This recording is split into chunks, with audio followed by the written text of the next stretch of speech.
ഈശ്വംസിഹായ്ക്ക് സ്തുതിയായിരിക്കട്ടെ. വിശുദ്ധ യോഹന്നാൻ അറിയിച്ച സുവിശേഷം 15-ാമത്തെ അധ്യായത്തിൽ 9 മുതൽ 17 വരെയുള്ള തിരുവചന ഭാഗമാണ് നാം ഇന്ന് ധ്യാന വിഷയമാക്കുന്നത്. മുന്തിരിത്തോട്ടത്തിലെ അനുഭവം നമുക്ക് നൽകുന്ന ഞാൻ സാക്ഷാൽ മുന്തിരിച്ചെടിയും നിങ്ങളതിൻ്റെ ശാഖകളുമാണ് എന്ന് പറഞ്ഞു വച്ച ഈശ്വനാഥൻ അതിൻ്റെ കൂടുതൽ വിശദാംശങ്ങളിലേക്ക് പ്രവേശിക്കുകയാണ്. മുന്തിരിച്ചെടിയോട് ശാഖ ചേർന്ന് നിൽക്കണം, എങ്കിലേ ഫലം പുറപ്പെടുവിക്കൂ. മുന്തിരിച്ചെടിയോട് ശാഖ ചേർന്ന് നിൽക്കേണ്ടത് എങ്ങനെയാണ് എന്ന് ഇന്ന് അവിടുന്ന് നമ്മളെ പഠിപ്പിക്കുകയാണ്. എൻ്റെ പിതാവ് എന്നെ സ്നേഹിച്ചതുപോലെ ഞാൻ നിങ്ങളെ സ്നേഹിച്ചു. നിങ്ങൾ എൻ്റെ സ്നേഹത്തിൽ നിലനിൽക്കുമെങ്കിൽ നിങ്ങൾ പിതാവിനോട് ചേർന്ന് എന്നോട് ചേർന്ന് ഫലം പുറപ്പെടുവിക്കുന്ന ശാഖകളായിട്ട് മാറും.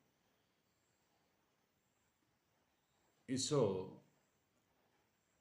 പഴയ നിയമ പ്രമാണങ്ങളെല്ലാം ഒരുമിച്ച് ചേർത്ത് സ്നേഹത്തിൻ്റെ പട്ടുനൂല് കൊണ്ട് കോർത്തെടുത്ത ഒരു ഉപഹാരം നമ്മുടെ മാറിൽ ചാർത്തുകയാണ്.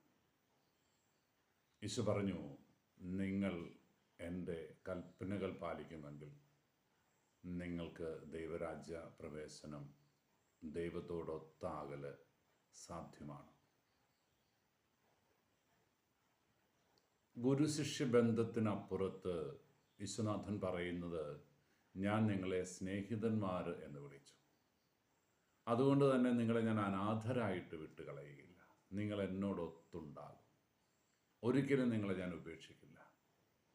വീണ്ടും അവിടുന്ന് അടിസ്ഥാന പ്രമാണമായിട്ട് ശിഷ്യന്മാരുടെ മുമ്പിൽ വെക്കുന്നു, നിങ്ങൾ എൻ്റെ സ്നേഹത്തിൽ നിലനിൽക്കും. നിങ്ങളോട് ഞാൻ ഒരു കൽപ്പനയെ നൽകുന്നുള്ളൂ, നിങ്ങൾ സ്നേഹിക്കുക.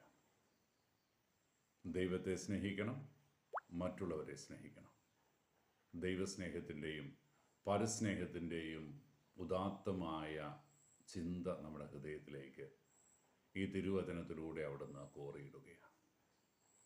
അങ്ങനെ സ്നേഹിക്കുന്നവർക്ക് ഒരു കാര്യം കൂടെ ഈശോ വാഗ്ദാനം ചെയ്തു, നിങ്ങൾ എൻ്റെ നാമത്തിൽ എന്ത് ചോദിച്ചാലും പിതാവ് നിങ്ങൾക്ക് ചെയ്തു തരും. കാരണം നിങ്ങൾ എൻ്റെ സ്നേഹിതരാണ്. പ്രിയപ്പെട്ടവരെ, ഇത്രയ്ക്ക് സന്തോഷം നിറഞ്ഞു നിൽക്കുന്ന, ഇത്രയ്ക്ക് പ്രത്യാശ പകർന്നു നൽകുന്ന, സ്നേഹം വാരി കോരി ചൊരിഞ്ഞു തരുന്ന വേറെ ഏത് തിരുവചനമാണ് നമുക്ക് വിശുദ്ധ ബൈബിളിൽ കണ്ടെത്താൻ സാധിക്കുക? നമ്മളെ സ്നേഹിക്കുന്ന തമ്പുരാൻ, ഒരുപാട് സ്നേഹം നമ്മളിലേക്ക് വാരി കോരി ചൊരിയുന്ന തമ്പുരാൻ നമ്മളോടും ആവശ്യപ്പെടുന്നത് ഒന്ന് മാത്രം, നിങ്ങൾ എൻ്റെ സ്നേഹത്തിൽ നിലനിൽക്കും. പരസ്പരം സ്നേഹിക്കുവിൻ, ദൈവത്തെ സ്നേഹിക്കുവിൻ.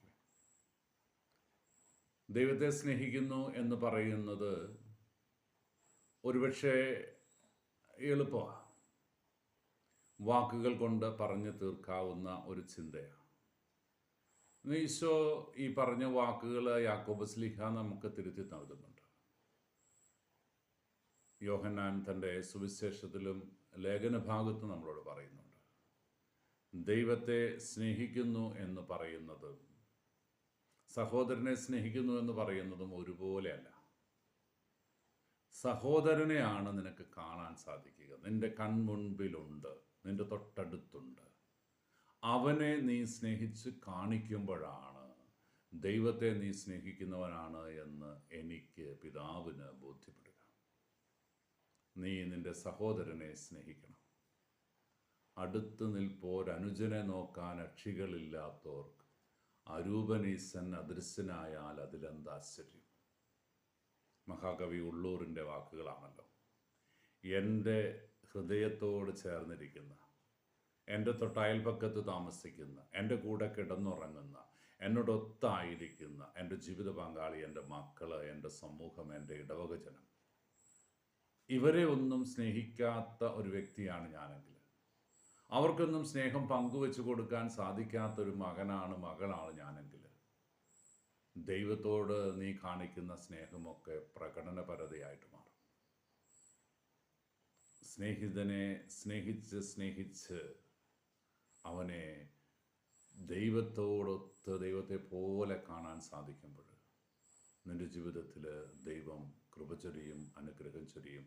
നീ ചോദിക്കുന്നതെല്ലാം ദൈവം നിനക്ക് നൽകും. പ്രിയപ്പെട്ടവരെ, നമുക്ക് പ്രത്യാശയുള്ളവരാകാം. ദൈവസ്നേഹത്തിൻ്റെ നിറവ് പരസ്നേഹത്തിലൂടെ പ്രകടിപ്പിക്കുന്നവരായി മാറാം. എൻ്റെ പിതാവിൻ്റെ സ്നേഹത്തിൽ നിലനിൽക്കുന്നവരായി മാറാം. മുന്തിരിച്ചെടിയോട് ചേർന്ന് നിൽക്കുന്ന ശാഖയായി മാറണം. അപ്പോഴാണല്ലോ അവിടുന്ന് ഫലം എന്നിലേക്ക് വാരിക്കോരി ചൊരിഞ്ഞ് തരുന്നത്. ആ പുണ്യ നിമിഷത്തിന് വേണ്ടി നമുക്ക് കാത്തിരിക്കാം. ഈശ്വര പ്രിയപ്പെട്ടവരായി നമുക്ക് മുന്നേറാം. അവിടുന്ന് അനുഗ്രഹിക്കട്ടെ. കർത്താവ് ശംസിഹായുടെ കൃപയും പിതാവായ ദൈവത്തിൻ്റെ സ്നേഹവും പരിശുദ്ധാരൂപിയുടെ സഹവാസവും നാമല്ല അവിടുന്ന് കൂടി ഉണ്ടായിരിക്കട്ടെ, ഇപ്പോഴും എപ്പോഴും എന്നേക്കും.